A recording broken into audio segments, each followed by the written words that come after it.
Penganjali umat. Om Swastiastu.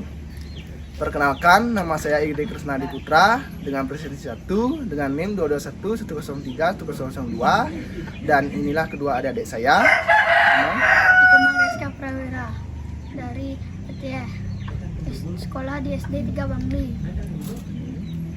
Kenalkan, nama saya Ikada LD Jayadi dari Petiah, masuk di SD Negeri 1 Bangli.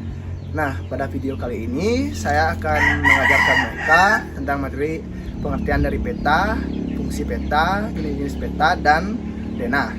Mari kita simak video berikut. Halo adik-adik. Halo Kak. Nah, pada kali ini kakak ingin mengajarkan kalian tentang peta. Nah, di dalam peta itu memiliki fungsi dan jenis-jenis. Nah, yang terakhir kakak ingin mengajarkan kalian tentang denah tempat tinggal kalian.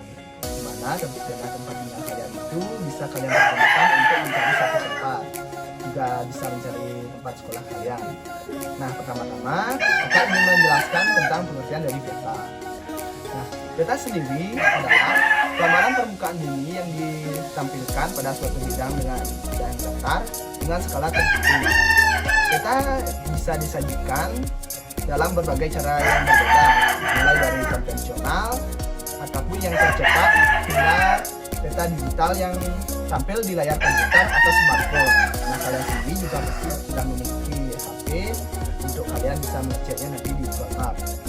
Nah, istilah peta ini berasal dari bahasa Yunani yang berarti mapa, yang berarti taplak meja atau kain pentul meja. Nah, namun secara umum pengertian peta adalah gambaran seluruh atau sebagian permukaan bumi pada bidang datar yang diperkecil dengan menggunakan skala tertentu. Nah, sebuah peta adalah presentasi 2 dimensi dari ruang 3 dimensi. Ilmu mempelajari atau pembuatan peta disebut kartografi.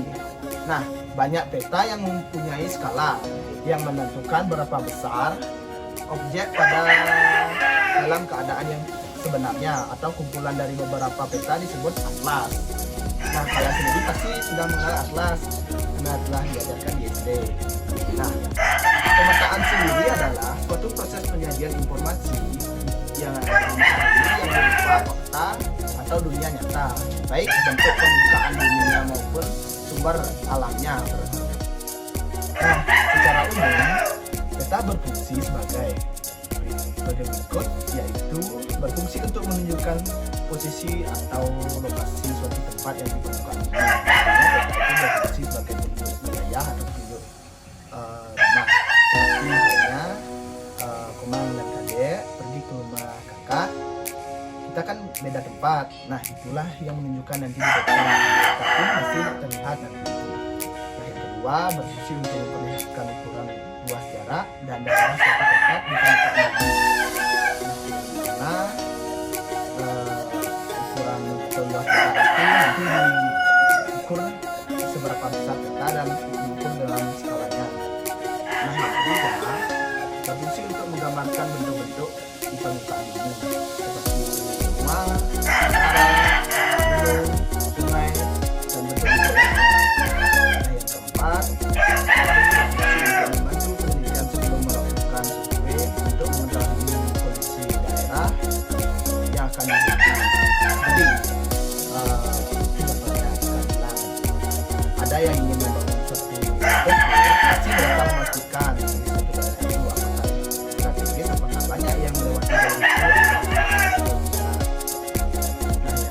Nah, yang berfungsi untuk memberikan data tentang potensi suatu wilayah. Nah, seperti ini. Dalam peta itu kita bisa memastikan apakah wilayah itu berpotensi untuk menguntungkan kita dalam membangun usaha ataukah tidak.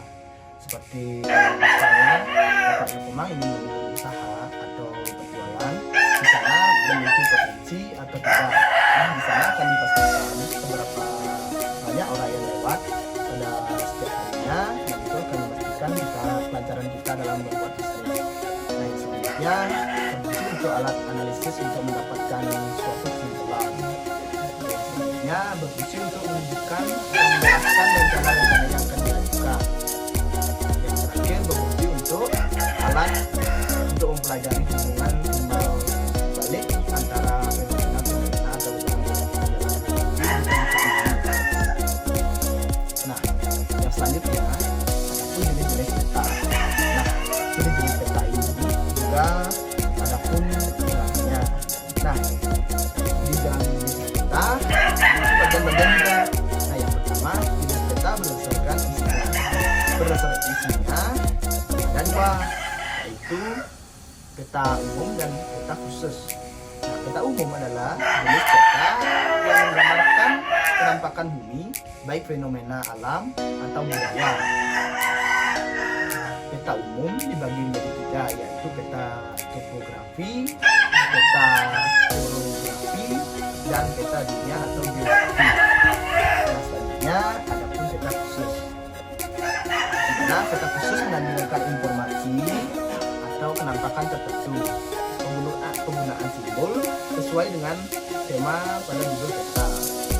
Nah, peta menggunakan peta lahan, peta kepadatan penduduk, peta persebaran objek wisata, dan lainnya. Kedua, adapun jenis peta berdasarkan skalanya. Terdapat banyak. Yang pertama, peta kadaster. Peta kadaster adalah jenis peta yang memiliki skala 1/100. Kedua, ada peta skala besar. Ketiga, ada peta skala sedang. Yang keempat, ada peta skala kecil.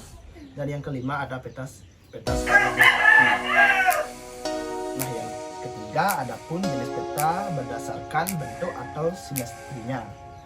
Nah, yang pertama ada peta datar atau peta dua dimensi, yaitu peta yang bisa atau peta geometri, peta yang berbentuk datar dan pembuatannya pada bidang datar seperti kain atau buku. Selanjutnya ada peta digital, merupakan hasil pengelolaan data digital tersimpan di komputer atau yang sering kalian lihat itu pada Google Map atau yang kalian dapat cari di internet. Itulah peta yang merupakan peta digital. Nah, yang selanjutnya ada peta garis. Peta garis yang menyajikan data alam dan penampakan muatan manusia dalam bentuk titik atau garis dan terus. Yang terakhir ada peta foto. Peta yang dihasilkan dari mozaik foto udara yang dilengkapi dengan garis kontur nama dan peta. Nah, peta foto itu merupakan sebuah foto peta yang bisa kemungkinan dipajang. Nah, itu yang disebut dengan peta foto. Nah, yang terakhir yang ingin kakak ajarkan kepada kalian yaitu daerah tempat tinggalku. Nah, daerah tempat tinggalku itu atau daerah tempat tinggal kalian merupakan begini, gambaran suatu wilayah atau gambaran misalnya kalian berkeinginan untuk mencari suatu tempat, ingin menemukan sesuatu atau ingin bepergian ke suatu tempat. Nah, kalian pasti bisa membuat daerah ini. Pernahkah kalian pergi ke suatu tempat yang sangat luas dan menunggu kalian mencari tempat tersebut? Pasti kalian pernah. Nah, untuk memudahkan kalian atau kita mencari suatu tempat tersebut, kita pasti menggunakan zona. Nah, apa itu zona? Zona adalah gambaran yang menggambarkan atau gambar rancangan suatu gedung yang terbuka. Nah, zona itu tadinya bisa berfungsi untuk kalian mencari suatu tempat atau biarpun itu tempatnya berada di tempat yang luas atau tempat keramaian, jadi kalian bisa menggunakan daerah ini untuk menemukannya. Nah, dari sekian pemaparan materi yang kakak ajarkan tadi, apakah ini yang ada yang ingin dipertanyakan? Ya, Tumi? Nah, kemungkinan begini, kita tidak setiap hari kita tidak harus menggunakan peta tersebut seperti ini. Misalnya kami ingin mencari rumahnya Dede, rumah kalian misalnya berjalan, terus kami lupa dan jalan ke sana, kami bisa menemukannya di peta. Karena di peta itu kita bisa menemukan di mana letak wilayah tersebut. Nah, apalagi seperti sekarang sudah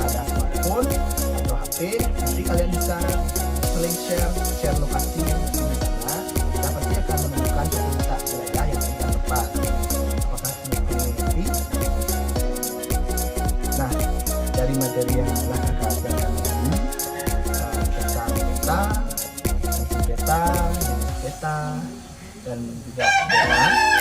Kakak ingin bertanya kepada Komi, apakah Komi masih ingat apa sih itu peta?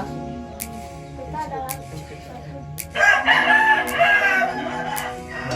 Lebih tepatnya, peta merupakan suatu gambaran permukaan bumi yang ditulis pada bidang peta yang berfungsi sebagai petunjuk wilayah atau suatu tempat. Nah, seperti ada yang ada di gambar ini merupakan peta desa Bambi atau peta tempat tinggal kita. Nah, di mana seluruh wilayah ini merupakan wilayah desa Bambi. Wilayah desa Bambi ini merupakan kita di mana wilayah kita yaitu Menara PGF terletak di sini. Inilah yang kita berada di PGF. Nah, titik inilah kalian nanti harus bisa juga menulis suatu daerah yang dimana daerah itu akan menggunakan jalan tempat. Nah, seperti tadi yang memberikan kalau kalian ingin bepergian ke rumah teman kalian atau kalian lupa tempat yang kalian ingin tuju, kalian bisa menggunakan peta. Nah, yang peta kalau peta yang lebih luas, nanti kalian bisa mencarinya di peta provinsi Bali. Atau kalian bisa mencarinya nanti di HP. Jadi sekarang dunia digital sudah semakin maju yang kita harapkan. Mungkin sekian yang dapat kakak ajarkan kepada kalian. Kakak harap kalian mengerti dengan materi yang kakak ajarkan tadi. Kakak mohon maaf bila ada salah kata kakak dalam hati kalian. Sekian yang dapat kita sampaikan. Kita ucapkan terima kasih.